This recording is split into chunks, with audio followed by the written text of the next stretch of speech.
A very interesting insight in what the developments are in Jakarta. We could open up for questions. We are running a little bit late. Lunch, I think, is meant to start at 12:50. But I would encourage that we should ask some questions. May I ask the speakers to come forward for a moment? Maybe we just have to limit ourselves to 2 or 3 questions. Anyone having some questions from the audience?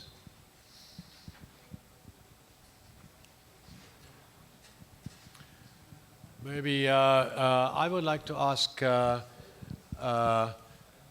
Tiyok a question about the urban design guidelines you're doing for Jakarta.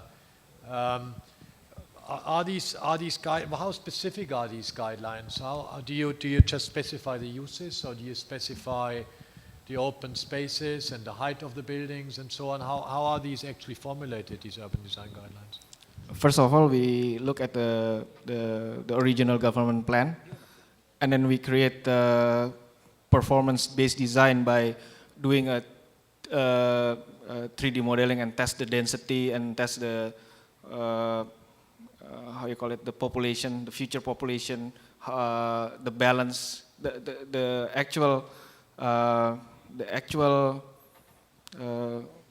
study is actually previously done by the planner of how much the land can be, the population could be accommodated, and the mix of commercial and residential use. And then we study a lot the whole total area.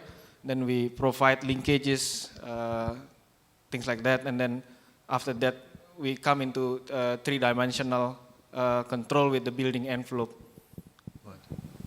So it sounds like a very comprehensive master plan. I mean, maybe just one last question for closing. We've been speaking quite a lot. You have, and I think the other speakers have as well, about how important transport systems are in our city and how they can encourage growth. And I wonder whether maybe some of the speakers would like to share their views on that particular aspect.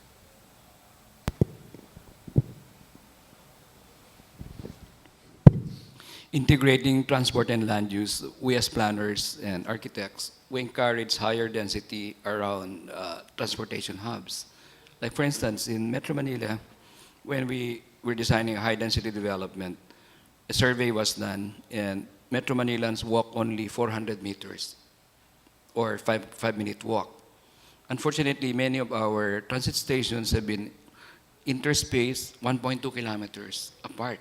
So they still take a jeepney or a tricycle in between. And because of our obsolete practices and laws as well, we have transportation hubs surrounded by low-density gated communities and low-density gated military camps. So we're sort of trying our best to re-educate leaders of industry and government. And as I mentioned earlier, there's a disconnect between jobs and housing and between transportation hubs and density. I think certainly in America, it's best to get people out of cars, and the better the transportation systems, the more we can do that. When we talk about sustainability, it's not just the buildings itself, but it's making things dense so that people don't use cars and can use more efficient transportation systems, and that in itself is very good for sustainability. Okay, thank you very much. I would like to give another hand to the speakers for the excellent presentation.